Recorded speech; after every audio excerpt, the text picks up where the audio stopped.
Baby, I'm a winner all the way. Oh, okay. My mom would be proud of me now, and she is proud. Yeah. Play on YouTube. It's a YouTube video. They wanted us to be curious about what we put in our mouths. Like, I had the same experience when I took edibles for the first time.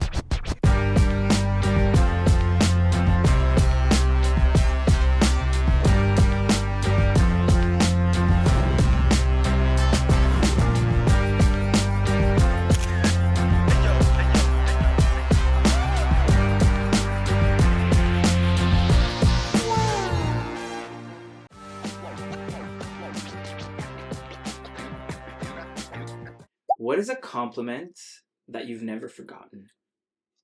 My legs. Say more. My legs. Apparently, when people walk behind me and I walk really fast, my legs look really nice. Has someone stopped you to acknowledge the legs? Friends of mine. Okay. Have stopped me and they're like, "Your legs are so sexy." And I don't believe it till this day. I try to look at myself I can't. But if they say so, sure. They are very good. Yeah. Love. I think for me it's been, I don't enjoy compliments that are on my physicality because I didn't pick this. It's just, mom and dad and then life. Right. So I had no say in it. But I feel like whenever I'm complimented on my intelligence or my savviness or sense of humor, to me that's something worth retaining because it requires more depth from the person giving you, but there's still going to be those scammers out there just saying it for saying it. But that discernment for me is important. Mm-hmm. Yeah. I can confidently tell you there's two compliments I remember, and I keep in my heart, really, really close to my heart. There's one that happened in my first year of college. I was doing a theater, my first theater piece, professional theater piece, and the director was like, "Seb, you are such a comedic genius." And that just, and she's a professional actor, really, and I was like, wow, beginning of the career, haven't even started yet, and this is a compliment. Mm-hmm. And there was another coach I had, and she's this producer from Hollywood and everything, and she told me, I was feeling very worried for my career, because, it's really tough being an artist in general, and a person of color is a whole different thing, too. But she was like, "Seb, if anyone is abundant, it's you.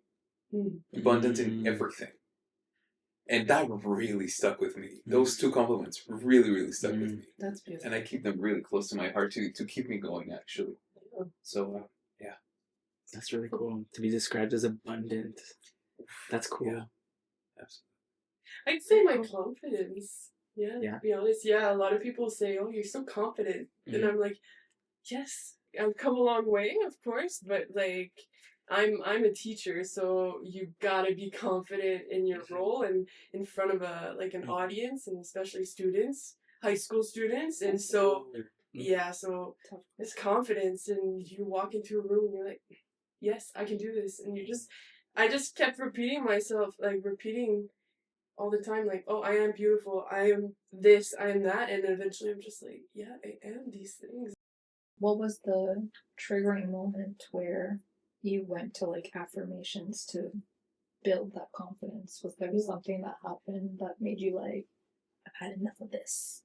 I think when I started realizing I could wear, it's very much built in on a physical confidence.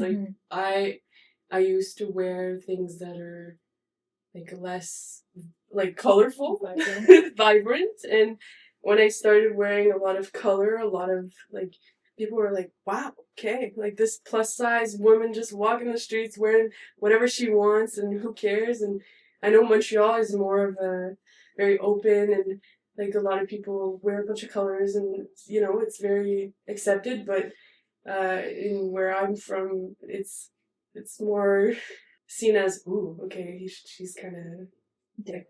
But when I taught in Quebec City and I wear bright colors a lot, a couple of students were like, "Miss, you're so cool." And thank you. But if I do the same thing here, it's just normal. Yeah. But yeah. It's cool that kids are like, authenticity is cool. Yeah. They can recognize that in you. Yeah. Yeah. How good are you at concealing how you really feel? Quite good. I have to say, if I'm going to call myself out on my own BS, like I'm working through it. Actually, let me rephrase that. I'm loving through it, because that's really what I need more of with myself. And I think in my day-to-day, I'm often there for others. And so I have to be kind of that rock and that responsible person and everything. So as soon as I get the chance to just be and let loose, like the kid in me just like goes crazy and wild, and like you've all met her a little while ago. And so I'm very good at I'm like a chameleon. I'll hide very well. And I can be vulnerable, I can be like open, but I have to feel safe. Good question, because like I'll be the first one to admit, because I don't like it when other people point it out. I will not give my power away. Sebastian, as like an actor, like you have to take on characters, and how does it affect your actual life? Oh, well, yeah. Thank you for that question. It's a really special question. Well, as an actor, we become better artists by being more honest with ourselves. So the more we're connected with our emotions and our honesty and who we are, we become better actors. And I feel like, due to circumstances I had to go through since I was a kid, like with where I was growing up, with my queerness, with my personality in general, I had to learn how to keep a lot of stuff in order for me to feel safe. And then it's later on when I got here that I felt better to like open up. So I guess it still really depends on who I'm with. I would say it's more of a, I don't know, circumstantial situation rather than specific things. So yeah, if it's like with my parents, it's really hard for me, to be honest. Yeah. But if it's like with my partner, then I'll be fully transparent and be like, I am sad, I am mad, I am this, that, you know? Yeah, it's really easy in that sense. Yeah. Even to myself sometimes, I'm like, I'm scared of how I genuinely feel. Yeah. You know? So, yeah. So for different relationships, you can kind of like flick it on or off. Yeah. Okay. I can relate to that. I have such a hard time like hiding emotion. Like it's all here, you know? Like you can read it on me. And that's why like if there's ever like something on my mind, like I just have to get it out. Like I have to. If I feel like wronged by someone, I have to tell them. And it bothers me until I get the opportunity to tell them. Like I have to voice it. And I think in some ways it's great, and it would be nice if more people were like that, so we can just like address things and move our ass along. But it's also like part of my challenge of absorbing versus observing, because in a positive setting, you know, around great people like you, like in great energy, it's fun to absorb that and like, you know, let it light you up. But the reverse can also be true when you're like around negativity and you absorb that, and it really like penetrates you, you know. I think that's a beautiful quality though, honestly. Like I understand the boundaries portion of it, but I think being able to be expressive is actually a good thing. I think it's a lot easier to be expressive like I wish I had that. To be able to just express more and not have to like hide so much. I feel like from my end it's more performative.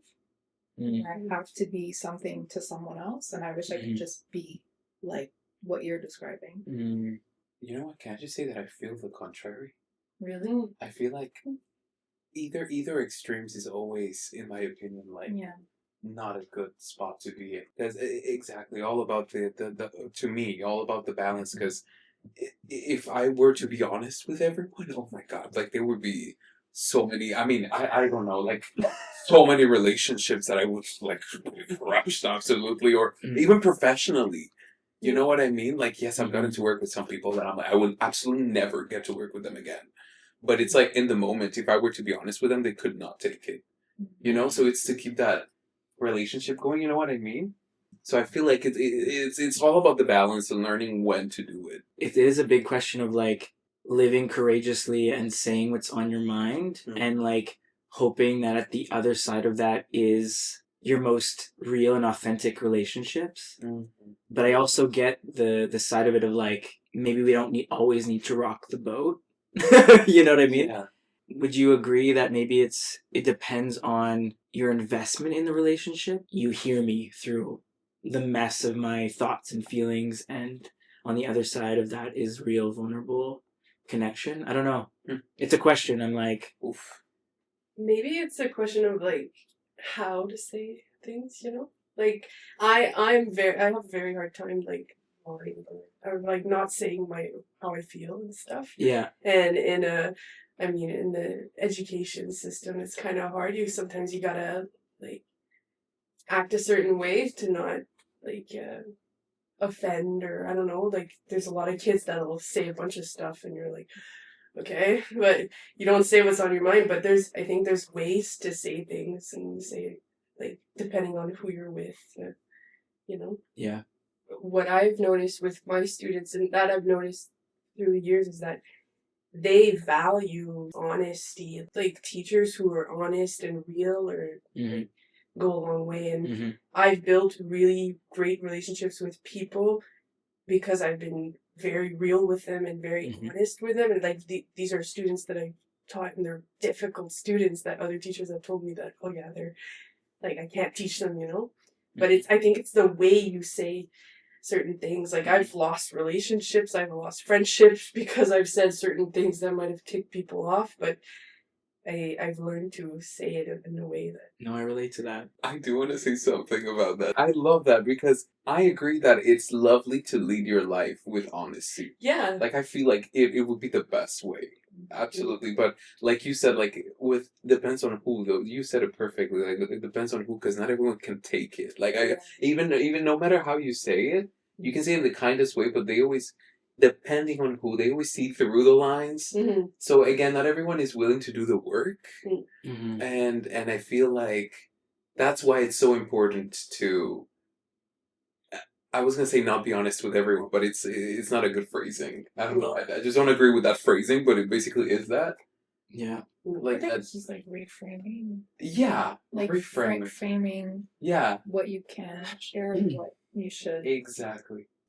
I feel like some people may be more oriented when they're having like confrontations of like, what's my end goal? Like, what am I trying to achieve with this person? Is it, I want to just have peace at work, so maybe I'm not going to bring up all the things. But I think, just to finish my thought on this, the way we've been chatting, I feel like I will always choose my self in those moments of like, I need to say this for my peace, for my own like well-being and my peace, because if I don't, it's to a detriment to me. So I don't prioritize like, what am I receiving from this person? But I know that hurts me in some instances, because I might tell a boss that I was offended by a comment they made about gayness, or which did happen in my life. But I think we have different maybe value systems, and not that it's good or bad. I just think I'll always be someone that has to choose me in those moments, and choosing me means expressing myself. I find that this is where like a lot of I'm not going to say everybody, because obviously it's not the case, but people that might have like a similar journey to mine, that's literally the journey we're on, where we have to learn to put ourselves first at the forefront to be able to actually identify what our emotions are in order to be able to like express them, right? Yeah. So this is why I feel like what you mentioned before, I was like, I wish I had that more. And it's like a journey I'm on right now where I literally have to like sit with how I'm feeling. Yeah. But Sebastian, I totally see what you're saying. Yeah. I think for me, I've gotten to a place in my life where I'm like, I don't, if a person wants to walk away from me or walk away from a friendship because of my self-expression, that's information that maybe they're just not a friend for me, because they don't see all of me and they don't see all sides of me. And I say that in the workplace too. Like, I don't necessarily want to work for a boss that I can't be honest and transparent with. So that's good information. So even if it like creates discomfort, I'm like, that's a sign that maybe this isn't my space. I was reading a book about this, about this sort of conflict and honesty. And me personally, I keep thinking of my family. Like, it keeps coming back to me. It's like thinking about being honest with my family. And in the book, they approach that, how it can be really influenced by culture. Mm-hmm. Like, culture can heavily influence how you approach that honesty and that transparency with your close people. Like you said, your friends, your family, your relationships in general. And in Colombian culture, we are very like family first. Mm-hmm. And that means no matter what. Well, if it's family, no matter what, why is there no transparency? I'm just curious. Because like if I were to tell my grandparents that I'm gay, that would not be good. It's family no matter what, but with conditions. You know? Like how like you cannot. Because I know that here in North America it's more individualistic. Yeah, so I'm going to tell you no matter what you think. You know? Yeah, but it definitely is more Right. that. I did learn more about that once I got here. Yeah. Yeah. Great that you're like asking yourself that question and curious about that question, because you're on the path to figuring out how you orient yourself through that. But I get also like if you feel it's a genuine risk of like losing family, that's not a risk that like, you know, even me in that position, like I would want to take. I'd have to like really suss out and figure out how to be truthful. Yeah. And when. Yeah. What is a food that you'll just never be able to get behind? Pork chops. But it's the pork chops my mom used to make. They were cardboard, literally. So pork chops with it's either the white sauce. I didn't know what that white sauce was, or it was this ketchup sauce, and it was Yeah. So what are you thinking about? Oh. It's hilarious. I looked at the camera and apologized to her mom. For me, like, I love food. I'm on the other extreme here, where I'm like, I've heard that tarantula tastes like filet mignon, and I'm like, where can I find this? So I'm very curious, and I will try pretty much anything. I don't like pudding though. No, same. I think it's the texture for me. Yeah. Describe it. Evil. It just belongs out. It's not meant to go in. MJ, what's a food that you just like? No, but I grew up liking everything that was put on my plate. I think most of my family members were all chefs, cooks, and bakers. So I ate everything. Oh my goodness. Excuse me. Yeah. And growing up, every time we went out to eat or went to the store, my mom would always tell us, you're going to eat that. They just wanted you to try. Yes. They wanted us to be curious about what we put in our mouths. Sorry if I... Wow. Really bad turn. That's really fun. And now I know what I don't like, actually. Oh. Licorice. Oh, yes. Any? Yes. Like any licorice. Licorice. You guys unlocked a memory for me. My grandpa though, like whenever they would serve me food and like you tell them you're full and they would do this, they would go, Brandon, you're missing out. Not You're missing. You too. say that. Eat more. Yeah. You're missing out. I'm like, I just ate. They're the same That's grandparents. They're the same grandparents that like if you told them you like something, they would give you like Costco sized version of it. They're like, oh, you love chocolate milk? Here's a liter, and they would put a straw in it. That was their way of showing love. I love them for it. But so let's all move forward with curiosity about what we put in our mouth. Thank you, MJ, for that. If you had $100 and a night off in Montreal, where are you going and what are you doing? Honey, $100 is not enough. Yeah, we broke. Yeah. Well, I mean, it's better than zero. So, MJ, kick us off. Oh, no. Where are we going? What are we doing? Yeah, what are you doing? I'm taking Nick out on it. Wherever we want to go, baby. I know $100 is not enough. If we have to do I'll fast give you food, my we'll do 100. it. Where are you starting? Where are you ending? Nice supper at the top floor. With $100? Ooh, actually, we're good. We're good. 100. Just We're good. get the 100. appetizer. Maybe they're like I was like, bottom so- floor or something. We're just gonna have water.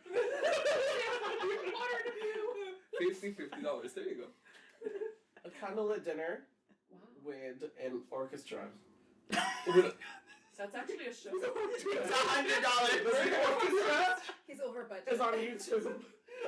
Yeah. Play on YouTube. It's a YouTube video. It's a YouTube video. I'll press play. And Yeah, you know. the candles are not real candles. It's YouTube all Sounds like a perfect date to me. Nick, what would you say to that? You know what? I'll cash in on that date because I haven't had a good date in a very long time. I'm actually really good with dates too. I'm very creative. And I love that for you because, like, I love that romantic side that you bring in. And the guys that I'm seeing, actually, that I don't see, are not romantic at all. So I will cash in on your date and I will gladly accept. Is this Oh, official? wow. Wait. Is this official? Are you accepting a date Are from you MJ? going on a date? I mean, of course, like, Wow. he's inviting me. Wait, you're not saying it to the camera? So I'm planning it. Okay, I'm gonna cry. Oh my god, I love this. I'm actually excited now. You know what? You know what I'm thinking? I think MJ won. That's it. That's it. Let's rip. Let it rip. Let it rip. Let it rip. Let it rip. Are you / have you ever considered sober living? Just TV in general, or like videos, TikTok, all of that. Not to name drop companies here, but like social media zombifies you in a way, and I feel like that, like distancing yourself from that, and being like just enjoying life more, going out more with friends, or just music, even just music, instead of just blocking yourself constantly with your earphones, just like opening up to the world and just watching. That has been my purpose this past few weeks, of just looking at people and learning from people that I don't even know on the bus and everything, instead of listening to music. And I feel like in a way that's a sort of sobering up, Absolutely. you know. Actually, that's like a big reason that I started Ripple.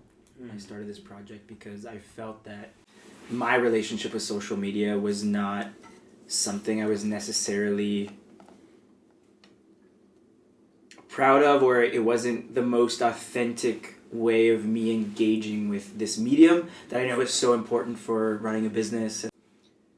So I was kind of thinking, like, how can I start creating from a more heart-centered place, like content and being around people more often. So this is like my way of, I guess not like sobering up, but maybe a detoxification of my relationship with it. And so yeah, I'm just really happy you're all here. That's beautiful. Thank you. We're happy to be here. Yeah. I've been waiting for a long time. Jade, MJ, have either of you considered sober living? I don't think I can. I've been smoking cigarettes since the age of 12. Oh wow. And it's all I rely on. Whether I'm stressed, have anxiety, that's all I do. I smoke. Yeah. I believe in you. You can But I'm working on it. I want to stop. I want to have kids one day, get married.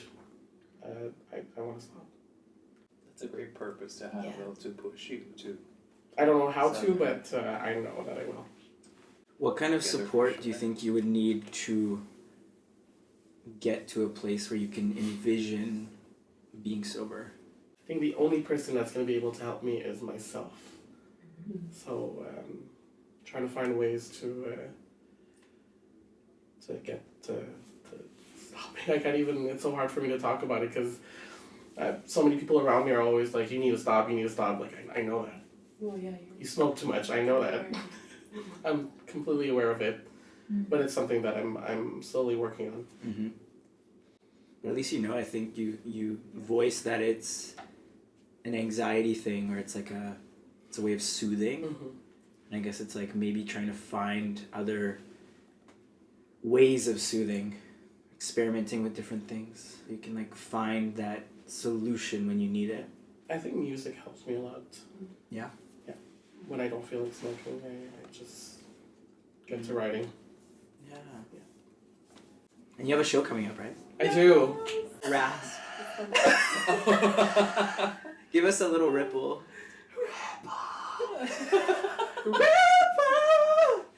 Oh? Yes! That's the best I can do for you guys today. Oh, that's very good.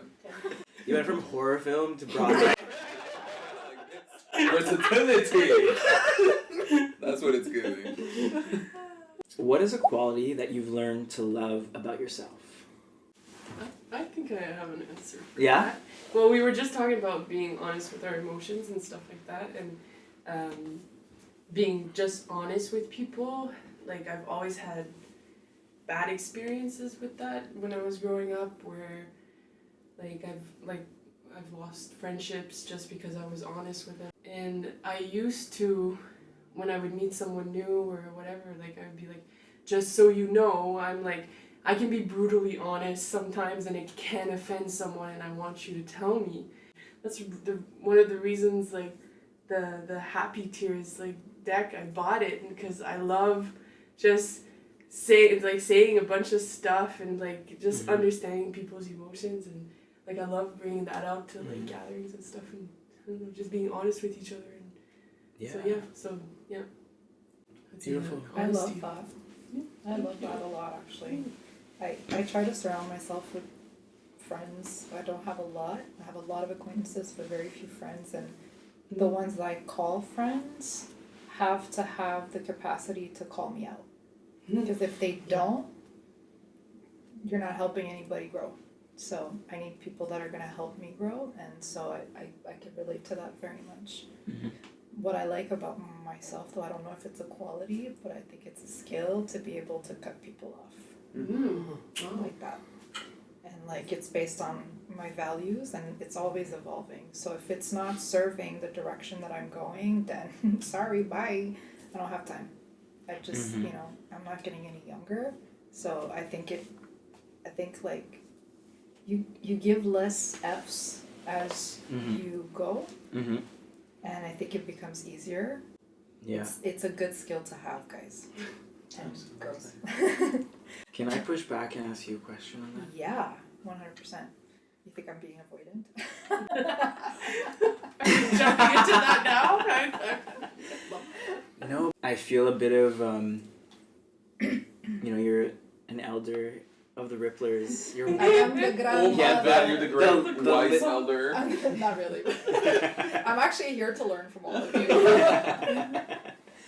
But I'm curious because as humans, we're all so inherently flawed. Yes. Yeah. Absolutely. And every person we meet at some point is going to disappoint us. Absolutely. And what I hear from you is that disappointment means I'm going to move on. And I'm wondering if that is mishearing it, or do you look for consistent behavior before making a decision like that to cut someone off? Because if you're looking for something that you're going to be upset or disappointed by, whatever you're looking for, you're going to find it. I would be scared that it's like a recipe for disaster. No friendships or like no deep relationships. I agree with you 100%. However, I think what the question is based out on the assumption that I'm going in with that lens. And when I meet people, I have zero expectation, but basic respect. Mm-hmm. And so if the respect is there, it can develop into something. And I think, for me, I give many chances. But if I see a pattern, so I'll give you an example. I have a friend that every time I speak with her, for the last year at least, we have good things to talk about, but most of the conversation is revolving around her challenge with her other friends that are female, and I know the backdrop and I know the history of it all, but at a certain point, if I find that there's a pattern and the person is the only common denominator, I have to ask myself, is this person good for me? And if the answer is no, or I even have to think about it too much, then you're on pause.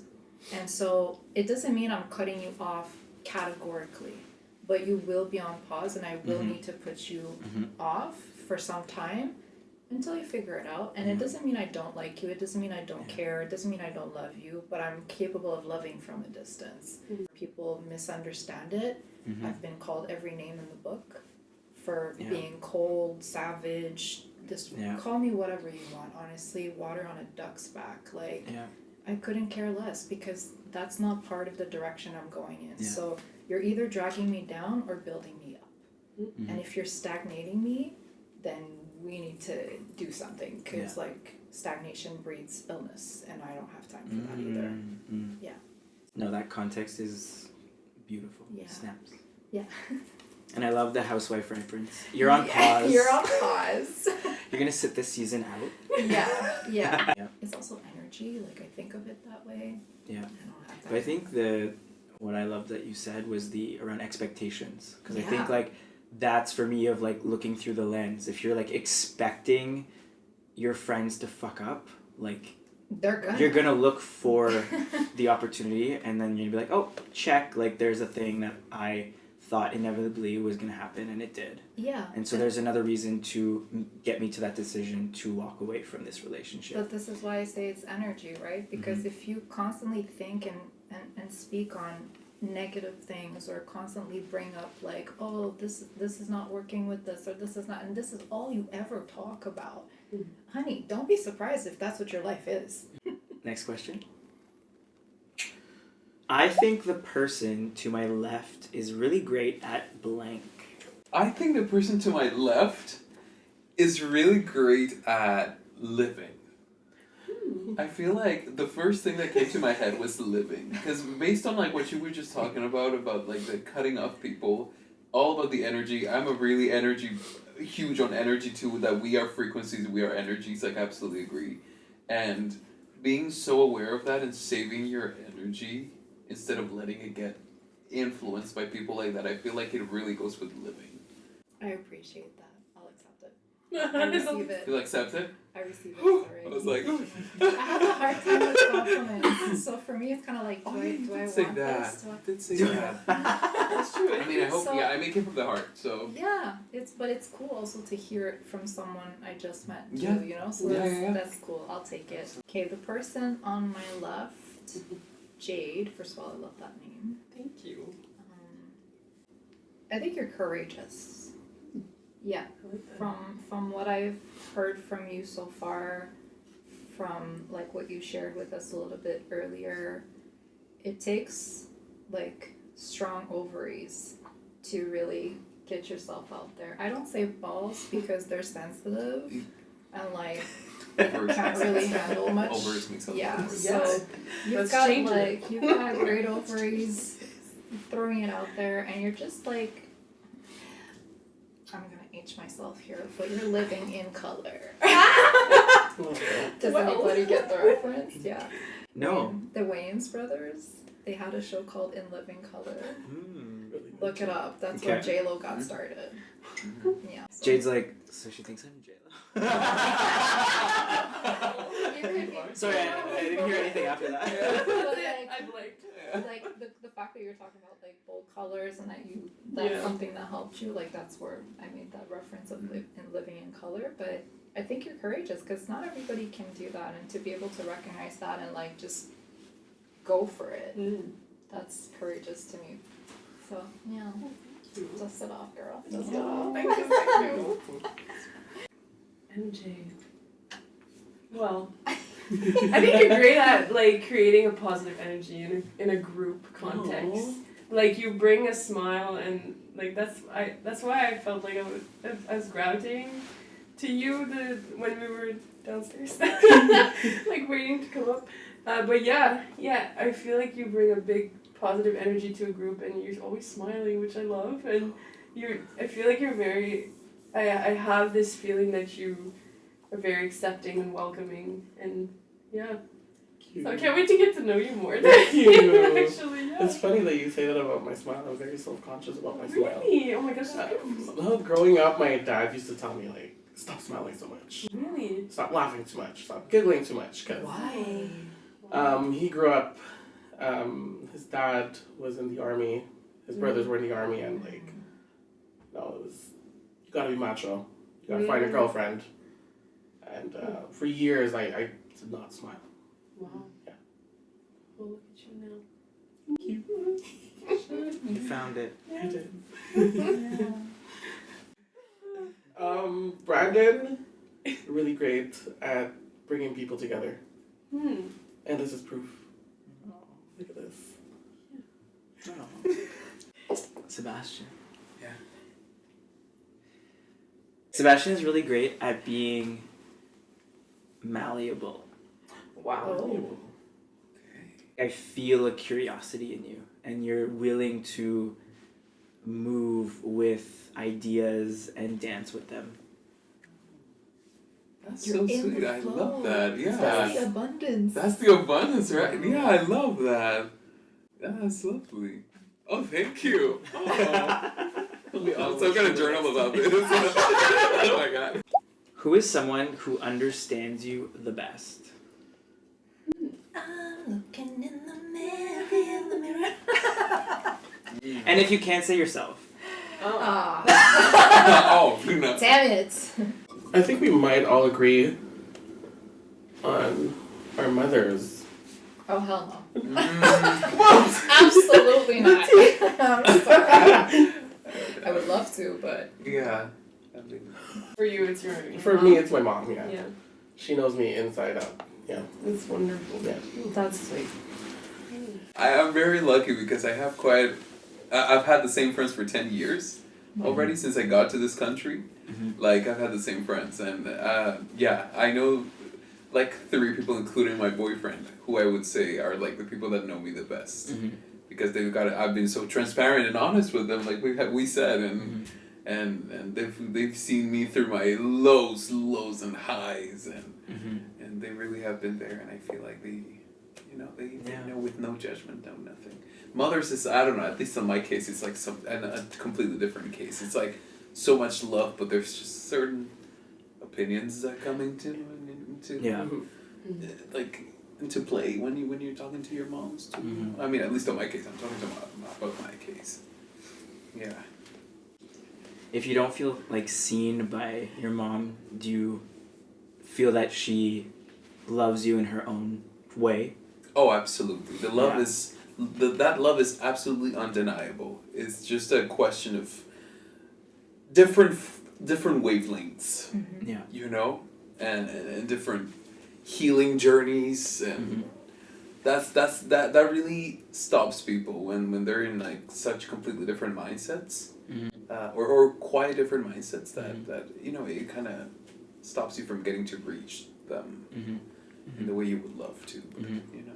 I think the person who knows me the best at this stage of my life is the person that I'm seeing right now. And he's. I kind of don't want to say it because if he watches this, it's going to get to his head.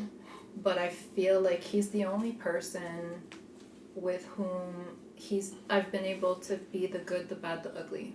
Mm. And he's loved me through it all. It's teaching me to look at my own things that I need to work on as well, right? Like, I feel like people that we're in relationships are, whether we'd like to admit it to ourselves or not, they're a form of reflection of what we need to work on as well. Mm-hmm. The good stuff is great. It's really easy to take and to receive, but the other side is, where do I work on this, and where is it lacking? Jade, how do you connect to that question? It's interesting because, well, I've lost a lot of people in my life that I have a feeling that if I had them now, they would have been that person that would have known me like fully. Mm-hmm. And I mean, I relate to your comment about like, oh, it's we can all agree it's our mothers and stuff, but I'll say it. I lost my mom 2 years ago, and I lost my dad 5 years ago. So I think if my mom was still here, I think she would be the one that really like would have known me fully. But yeah, right now I don't even have an answer to that. I don't even know. Yeah, I think I know myself the best, but if I were to choose a person, I don't know. Yeah. Do you have a romantic partner right I now? do. Yeah. Yeah. It's a little rocky. Yeah. But I do love him, and we're working through a lot, and yeah. All right. The question is, have you ever had recurring dreams? Oh, of course. Jade went right to yes. Yeah. Tell us about it. It's always something bad, you know. I think it's more like nightmares. Yeah. Oh, really? Yeah. Is the same one over and over? Over and over again. Wow. Yeah. It's always someone cheating. It's just like my partner is cheating. Like every time, it's just cheat. Like yeah. Or I'll say something weird. When I was young, I had these weird dreams of like ginormous things. Like I don't know what it's. I'm sorry. Sorry. Exactly. Exactly. Me too. Yeah. Like, were you afraid of ginormous things like ships or Yeah. like sharks? Or like you saw them like huge. And Yes. And then like or weird like a pole. Like have you ever had a pole. like ginormous poles? No, like ginormous things. It is scared the heebie-jeebies out of me. Eh? No. Yeah. No. Just saying. Me too. When I was a kid. They reoccur. Like They was all the time. I had panic attacks or anxiety attacks because I felt like I was like super tiny in this like a humongous world. Like and that I got like anxiety attacks when I was a kid and I didn't know how to explain it. Or then I saw things like really fast or really slow or really small. Like it was just the weirdest things to like feel. And then anxiety attacks. It's Yeah. like a Honey, I Shrunk the Kids situation. Yeah. It's I like mean, magic love school that bus song. all over. It's probably traumatizing. It's God. magic school bus. Magic school bus. But it was like years ago that I looked into it. But it was like a sort of syndrome Yes, situation syndrome, yeah. that happened like especially in infants or not infants but like toddlers, kids, children, and it happened to me all the way until I was like 12 or something. Wow. Yeah, and I got like MRI or whatever you call those like Really? in English those. Yeah, because it was really bad. Wow, it's really wow. It was okay. really intense. It was Wow. really intense, and they were like, "You have nothing." Can we do something fun and ask ChatGPT like that question? Yeah. Do you have your phone? I do actually. Maybe you're like the OG Ant-Man. Okay, let's see. ChatGPT's like, that's really interesting. Yes. It started well. Oh. Emotional safety and exploration. Large environments can represent the sense of awe, fear, or curiosity toward life. Memory and imagination. It was probably that. You might have been naturally using your imagination to escape or process emotions. Creating these huge or tiny mental spaces as a kind of interplay. Some children also experience these as kind of sensory processing quirk. I was just quirky this whole time. Yeah, I guess we're Oh my god. Well, it's quirky. And symbolic meaning in development. Your early sense of self fluctuating between feeling powerful and tiny in a world that didn't always make sense. But this Wow. is why I was saying, like, is it because you were small? Because, like, I don't know if you guys ever looked up, I say guys, but is that inclusive? Yeah, people, like, thank you. I say Oh, yeah. folks. Folks, Oh, that's folks is a good. great Folks is word. good. Thank Yeah, you, thank folks is you. really good. Especially in So, I don't know if you folks have ever looked this up, but I think babies are very interesting as, like, you know, early stages of humans, and they're like sponges, and I wondered, you know, their speech, they're constantly imitating what we do, and like they're taking that in, but I was like, what about their vision? Like, how do they see us? And the vision of a baby, and don't quote me on this, but look it up, like when they're small and tiny, like they don't see everything the way that we do. And you know, I don't know if you've ever tried to like get close to a baby and be like, oh my god, you're so cute. Like they kind of freak out. They're like, what are you doing? Like their faces can be, if they're not familiar with you, like they can have a pretty big reaction, and I think that's why I said, is it because you were small? Because the way we perceive things when we're kids is larger than everything around us. So maybe that was like a subconscious, like, maybe it was just there were certain things that triggered me. I remember, like I couldn't look at the sky. Because see how the sky, my Spanish is slowly slipping through. Oh my god, you know how the sky moves so slowly? Yeah. That triggered me. Seeing the sky move slowly was something that really started to get me into this like anxiety. Like, oh my god, I'm so small. I'm tiny. I'm like, oh my god, I'm like, You triggered it was really a interesting. memory for me by saying that, because I literally remember where I was the first time I realized the sky was moving. Like, I was in first grade at l'Académie Michel Provost in Montreal, watching the sky, and I saw the clouds move, and I was like, I'm not moving. The sky's moving. Are the buildings moving? And I was like literally first grade. Yeah. And I was like, holy shit, we are on a planet. Oh my god, the earth is moving, or is it the sky? And it was like this whole thing, and I became obsessed with space. Like, I had the same experience when I took edibles for the first time. Are you better at observing or absorbing? I absorb a lot, but I'm learning to observe, and it's a great reminder, so thank you for that sticker.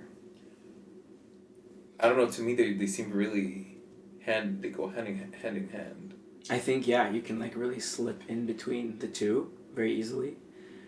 If we use the example of emotions, if you observe an emotion, it's like you don't let it consume you. You can kind of step out of it and be like, I'm feeling sadness. But like sadness isn't driving you. If maybe you're absorbing it. I see the other, like the empathy and a sort of empathy. It's not gonna mess up your day. Yeah, like having compassion and having empathy for someone. Yeah. Definitely different. Yeah, okay, I see that perspective, absolutely.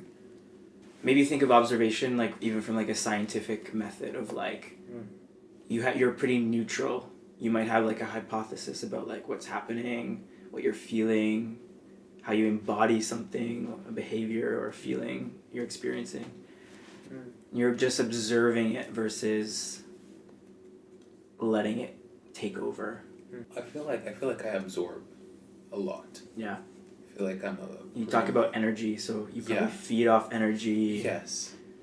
Absolutely. And just, I guess, stories too. And emotions in general. I'm a very sensitive person. And I feel like I really do absorb those energies from other people when I shouldn't. That's what I'm still I don't know if you relate to this, but what's really fun about anyone here who identifies with the queer experience or even just being othered, like I feel like what's really fun about queerness is like you sort of break apart the cultural norm of a heterosexual relationship, and when you do come out, when you do declare to even just friends, maybe not your family yet, but like just your friends, I like to say it kind of gives you this rainbow lens where you can look at other parts of your life and say like, well, I deconstructed that part and figured that out, so now I'm going to look at career, I'm going to look at friendship and deconstruct it and like rebuild it in a way that feels most authentic to me. I've always found like that's like one of the best gifts that comes from it, is now we get to like break apart everything and rebuild it for ourselves. Yeah, I guess because we're already kind of just breaking the mold that's considered normal. So, like, why not just keep breaking all the molds? Yeah. Yeah, there's already that impulse. I see that. I have a question on that, because you brought up the heterosexual relationship, right? So I'm very curious to see what is that perception, because like to me it's like, what is normal? Like, define normal, right? So is it the what's accepted as the main like basic in society? Yeah, like the mainstream, us growing up, MJ's dad saying like find a wife, like it's just like standards that are set in place. It's what we saw in media growing up. It's accepted. Right? It's like they say it's accepted. It's just natural because it's what's mainstream. Yeah. So when you go against that as a queer person, it's like you're taking this bold, courageous stand against a norm, and then it's like a floodgate where you're like, oh, I already did that really scary thing and broke that wall. I can break through any wall. Anything, yeah. You know? Because when you said it, I was like, am I weird? No, that's so. We'll That's see by not- episode 20 if we Yeah. Yeah. What TV shows are on your roster this year? I don't think I have a roster. There's one show that I've been watching all year long. I'm binge watching. Say it. Charmed. So valid. That's a throwback. So valid. Wait, Real yeah, throwback. The old we know. school? The old school Okay. Charmed, not the new Charmed. Oh no. The old school real Charmed. Oh god no. What's the premise of the show? The premise by Book of Shadows. Like, Oh. what happens? 3 sisters that are witches. And that are fighting, correct me if I'm Demons. wrong, demons. And it's kind of like, what's that other show? Supernatural? Yes. Ooh, yes. Yeah. You know It's kind of like Supernatural? Supernatural, like OG vibe, but Yeah. they're 3 sisters. So in more comedy, Yeah. more romance. Yeah. Yeah. Yeah. Every time I eat, Drag Race. Now we're on to season 10, All Stars. Who's winning this season for you? I'm rooting for Acid Betty. I love Acid Betty, but I don't know. Yeah. I'm gonna keep my mouth shut because I think I know who won that season. With season 10 is It's not Is done. it right now? it's right now. Okay, so no, it's not. So it's a different name. I apologize. I was like, she's having a vision. Yeah. Right. Wow. You were saying This is yeah. When she said she was psychic, she was alive. Like she was Yeah. alive.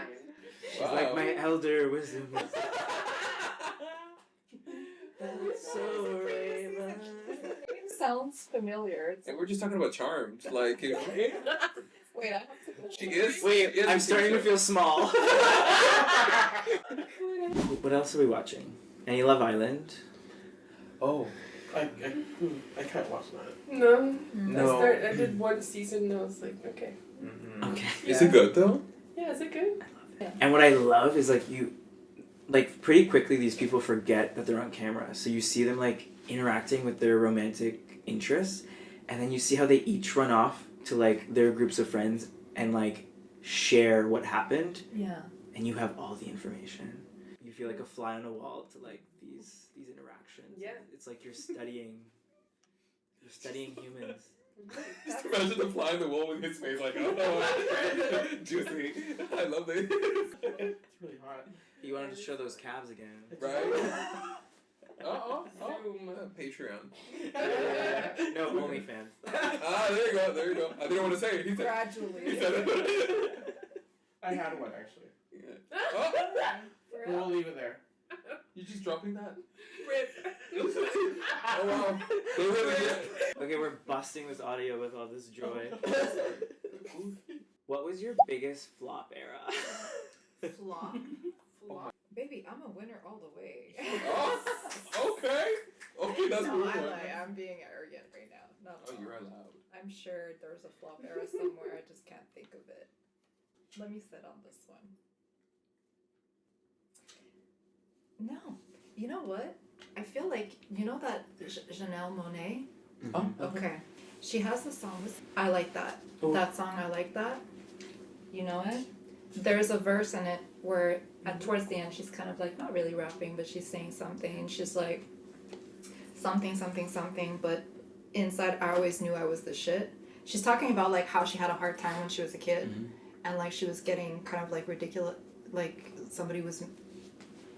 Ridiculous. Yeah, there you go. Thank you. Mm. And she felt some type of way, but she actually says, I always knew I was the shit. And now she's like, I like that. Even if I was the only one, I like that. And so to me, that song is so like representative of who I am. Like I love that song. Like I feel it. Like if I'm feeling down, I'm putting that song on just to remind me the bad bitch I am. Because like, that's how I feel. Like I don't really have a flop era, even though you might feel that way. You know, you have to put shit in order for things to grow properly in a garden. Manure, right?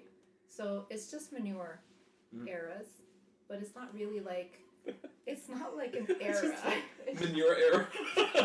I'm It's so just gonna like- use that. it's like it's just compost. You're just going through something, Right. but you're gonna grow, and you're Yeah, gonna. that's such a great way of putting it. You need good shit in order to make things grow. It's true. That's so real. Definitely. Yeah. Speaking of Gen Z, I was thinking of that song by Ice Spice that goes, Oh, "You think God, you the which shit, you ain't even the fart." Yeah. The poetry, the absolute ultimate poetry. I just blew Soul's mind. Oh, No, it was not blown at all. You It should was see the video. recreated. You should see the video. No, I The cannot. video like tops it up. Listen, That's- I've heard of Ice Spice, no shade. Wild. Oh my god, it's so personal. But when I lost my virginity, it was definitely my flop compost manure era. Why? Because it was such like a period of time where I was seeking validation so much. Because I was new in the country. I was like 15, 16. Still not accepting that still learning to accept that I'm gay. I was still in that process, still navigating the who am I, who do I like how do I like people. And I saw this guy who was like the definition of who I wanted to be. You know, and but he was an absolute player. Like an absolute player. And I let myself be played, basically. You know, like willingly. I was like, oh, maybe he's gonna love me, and I'm gonna change him because I'm like different. You know, like the most stupid thing to ever say, obviously. But yeah, and it really broke my heart. Really, really broke my heart because I knew what I did to myself, and I had this very special thing that I could have just saved for someone who really deserved it. Since that day, I cried so much, and it broke my heart so much, and it broke me so much that I was like, I hate feeling like this. I'm gonna own me. So it's like a catalyst. It was exactly. So that's what I mean. It was really huge. The flop, it sounds like it was the abandonment of self. Absolutely, absolutely. I'd say not spending enough time with my father. Yeah, I lost him when I was 16. No, 18. And I felt we went through, my family went through divorce, my brother and I, and when they divorced, my mom cut him out, like, completely, even for me and my brother, like, he was the bad guy, my mom was the good person, and so at that time, I wasn't allowed necessarily to see him because I was told not to see him, but we worked so well together. I'm a musician as well. I'm a singer and songwriter, and I play music, and my dad was like the number one supporter. He understood me, understood my passion, and so I wish I had more time with him. In that sense, that was my biggest mistake, is that I didn't spend enough time with him, and also, this was when he passed away. My mom confessed that he was bipolar, and I never knew that, and I think probably it was she was trying to shelter me from trying to understand or whatever, but I was at that stage where like I would have understood, and I would have been like, okay, well, let's navigate through that together, rather than, oh, well, you can't see your dad because he's not well right now. You can see him next week. He'll be better. Or like, I don't know. I think I was mature enough to understand that we're humans. Like, we all have different problems, and so yeah, it's understanding. If I knew that, and if I was able to spend more time with him, I think we would be so close right now. We'd be so yeah. Are you able to accept that you were young and you were just navigating with the information that you had, or I don't want to put words either in your mouth. Like, No. how do you internalize that right now? Yeah, I definitely I was very young, and I was just like you said, like navigating through the emotions, and like also understanding what information was given to me and what was not. But now, like, I live really, I I live in a way that I try to like say to myself, well, he'd be proud of me right now. Like I know he's there and he's cheering me on. Like, and that's for both of them. I just feel like my mom would be proud of me now, and she is proud. It's not she was proud. She is proud, and they're both very proud. I don't regret the time I had with both of them. Sometimes I'm like, I wish someone told me these things. Sure. Do you feel them on stage when you're performing? Of course. Music? Yeah. My dad never missed the show. And when you're bipolar, there are big drops. Like, some people cannot, be around anyone and stuff like that. And he was diabetic, bipolar, a lot of different things that do not mesh well together. And so, sometimes it was hard. But he was always there. Every music show, every single time. Well, thank you for sharing that. Thank you for offering the space to share. That's what I always tell people around me. Like they often say like, oh well, I don't want to make you uncomfortable. Like if you're talking about like these kinds of things and everything. But I honestly like, it makes me so happy that I can actually share these things because, someone will talk about their parents and their living and be like, oh, my mom does this or whatever. But I don't have the chance to say these things because they're not living, you know? So it's fun when someone asks and be like, oh, well, how was your mom? Like, what did she do? Like, those kind of, you know? Yeah. So I enjoy speaking about my parents and about my past, and it's all love. It's not it's not sad. Yeah. Because we all go through these periods of our lives. And that's it.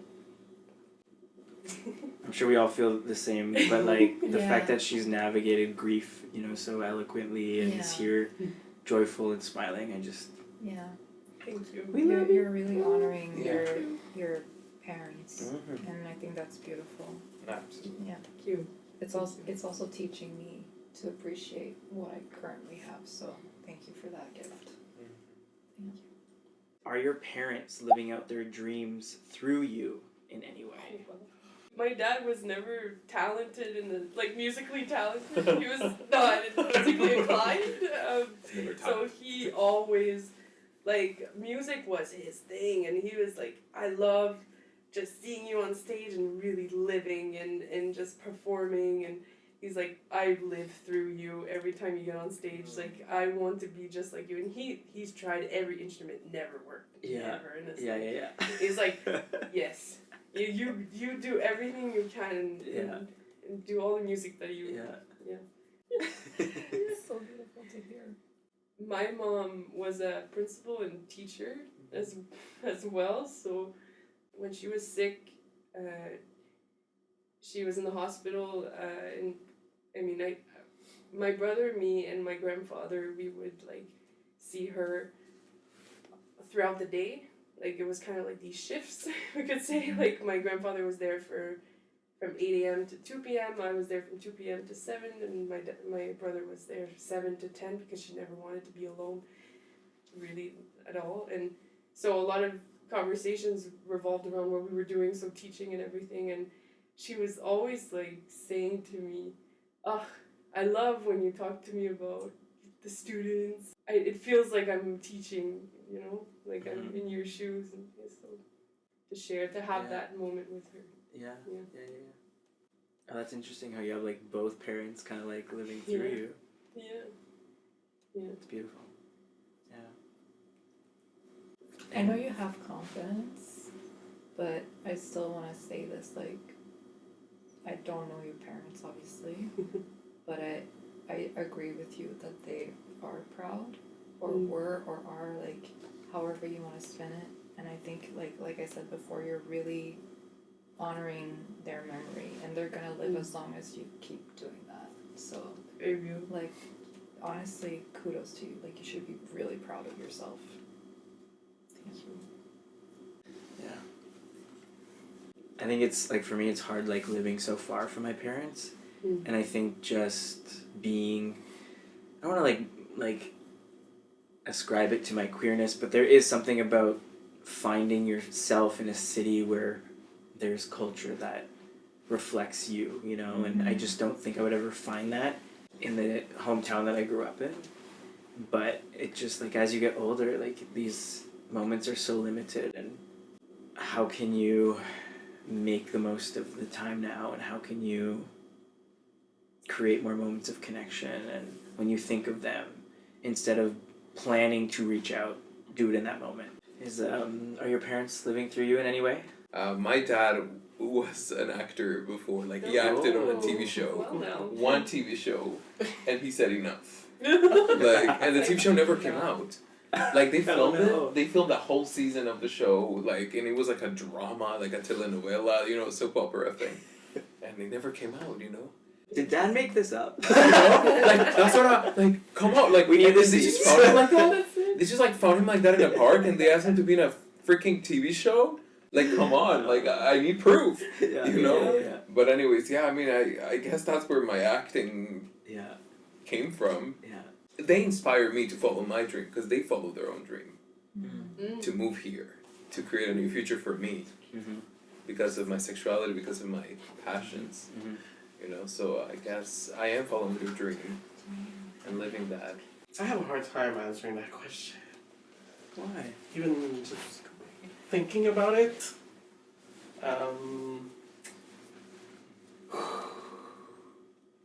We got you. You're safe here. We love you.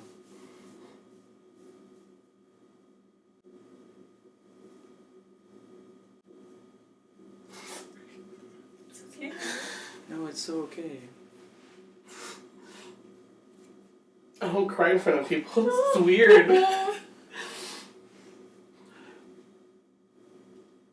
I can't even speak. Is it awkward that we're all looking at No, you? I have a hard time answering that question because my parents, all they've done, all they've known their whole lives is to just work. They don't know the definition of how to have fun or live life.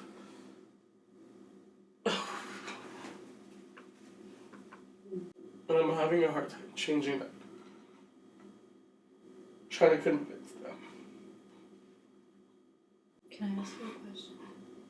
When you say that you're having a hard time trying to convince them, obviously if you say that all they've ever known is like work, right? And to them maybe that's like what success is, so it's very difficult for them to be able to accept the fact that you might do something different than what they foresee. Is that what it is? That's a tough one. Do you feel like you're struggling between like living your life and actually making sure that they're also pleased at the same time? Trying to find a good balance. Yeah. Mm. Yeah, that's a tough And one. it's hard because I'm so busy with my own life, and like sometimes I just think like it's just gonna be too late one day. Mm. I know from like speaking to a lot of friends from like immigrant families or families that are not Caucasian in North America, you know, like the hard-working parents, the Filipino parents, the Asian parents, like that's such a real thing that so many people would relate to you on. I think beyond what you could even imagine. I'm sure some of it is to work really hard to give their kids a better life than what they grew up with. Mm-hmm. And it's driven from that. But I see that you recognize that sort of sadness in that. Maybe just the word dream even could be triggering, because it's like I could just see, see through your eyes almost of looking at your parents and just like you want to dream for them, you want them to be free to dream, Mm-hmm. to enjoy their life, to live fully. Because I don't know if they have dreams. Have you ever asked them? No. I've never asked them because they're so busy. They're so busy working. And Yeah. What do they do? I'm curious. my mom, she cleans houses. Mm-hmm. My dad works at a factory. So it's like non-stop. Yeah. Yeah, it's hard work. Mm-hmm. Yeah. It's real. Do you So want much. a hug? Yeah. Do you want a hug? You want to hold I got off. Thank you. Just to like finish a thought, I was just thinking like I was curious about you being a performer, you leaning into a more like artistic, hobby career. Do you have conversations with them about that, or do they see it? How do they see it? The fact that I'm older now, I think they've learned to accept it. My mom's a lot more supportive about it. My dad is more of a, why do that when you could be doing this? Mm-hmm. You could be a nurse. Yeah. I don't want to fit the stereotype. I want to be myself. Mm-hmm. I want to be weird. Yeah. Why not?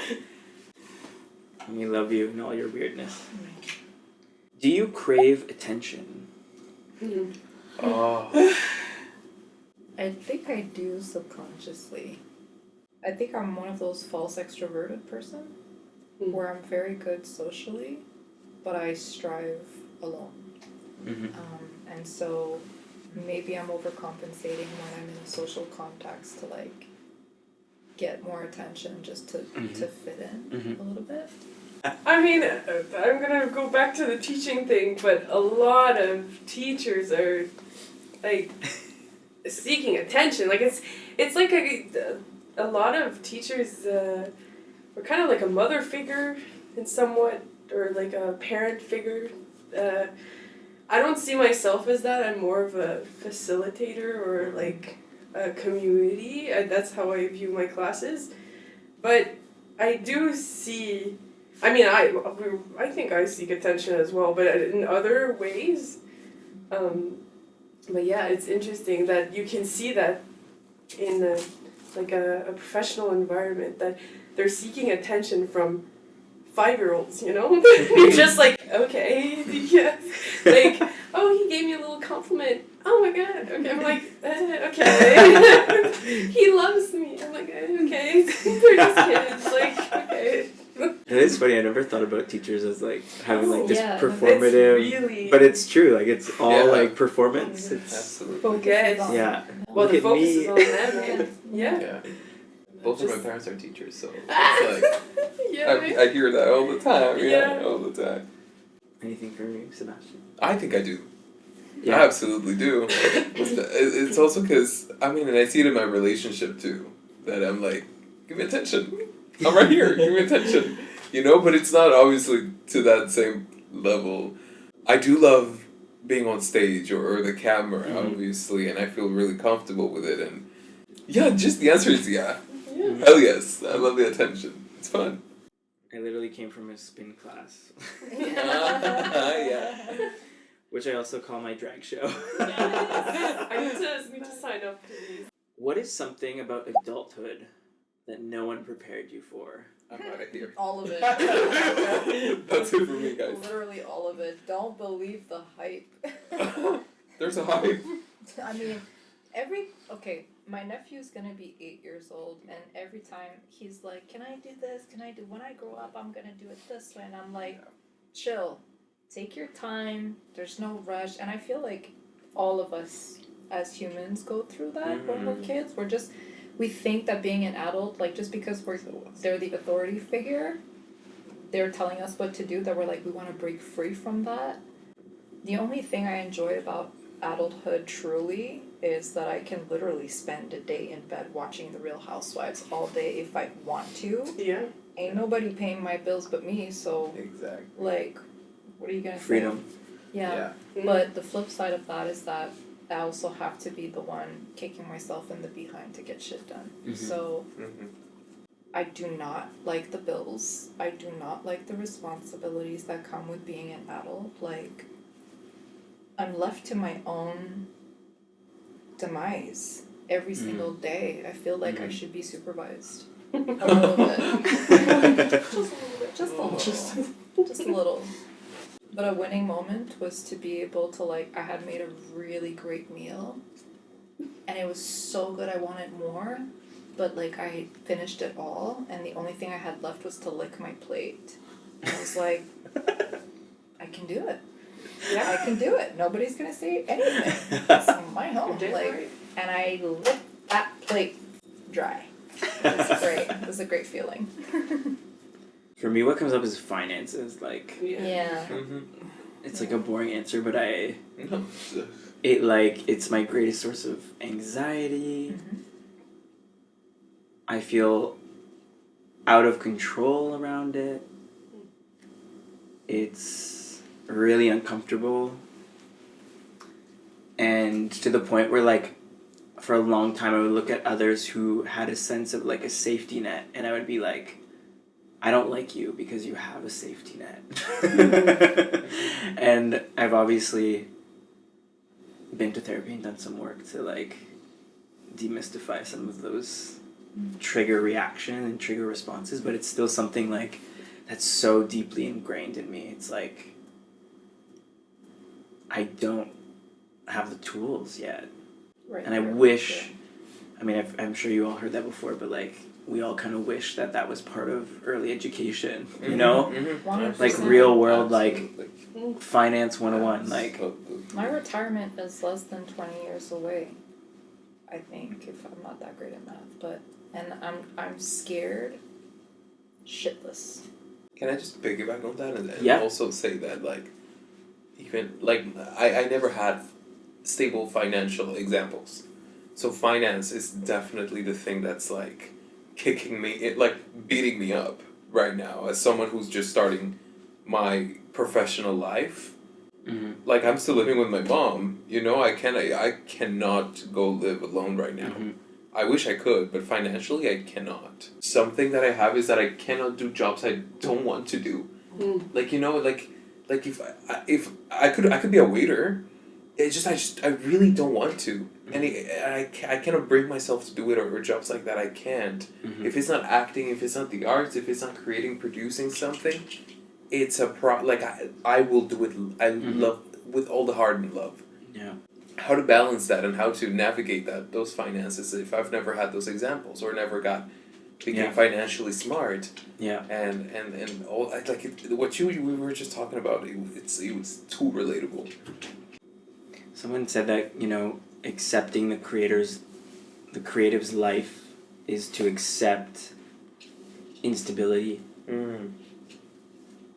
And, like, you can hear that once and it doesn't quite sink in, but, like, I think it is just accepting that there will always be instability, but there are such gifts that are rewarded for being bold enough and brave enough to make choices that feel like you. Absolutely. You stick to your passion, your heart.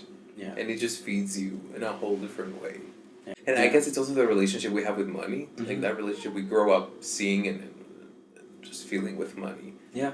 That like, oh yeah, I'm used to seeing my family struggle for it all the time, therefore I should also struggle for it. Right. You know, like that, like how to navigate that. So Accepting that, like, those two things, like living boldly and creatively and being financially stable and freedom, can coexist. absolutely. But that's such a hard thing because it's so messy before you get there. Yeah. Seeing it as, instead of an enemy, as our friend. Always pops into my head, but like how I realize how adults are just like, we're They're all lost. just Yeah. trying, like we're kids. Like I don't, Kids. it's Nobody harsh to say, knows. but I mean like we're just kids. Truly. Like I've always had like this idea, oh my god, adults have it all together and they know what they're doing. But then when I realized that, especially when we were talking off camera, but like when I realized that I had to take care of my mom, and she has been going through a lot, anxiety and all these things that, like, oh, you're human, you're not just a mom. Like, wow, we realize how people are so complex. Like, and I think that I never thought about that until I became an adult, and I was like, well, okay, we're all very complex people, and we all have our issues. I think that's why it's so powerful. Like our new ways of parenting that are being promoted around, like, validating emotions of people, or like just connecting on that emotional level and normalizing those kinds of conversations early in life as possible. Then you can Yeah. see your parents as flawed and human. It's human. Yeah, yeah. Oh my god, we're done. Wow. What? Well, we're done. And that's a wrap. Wow. Damn. Wow. 2, 3, go. Rip off!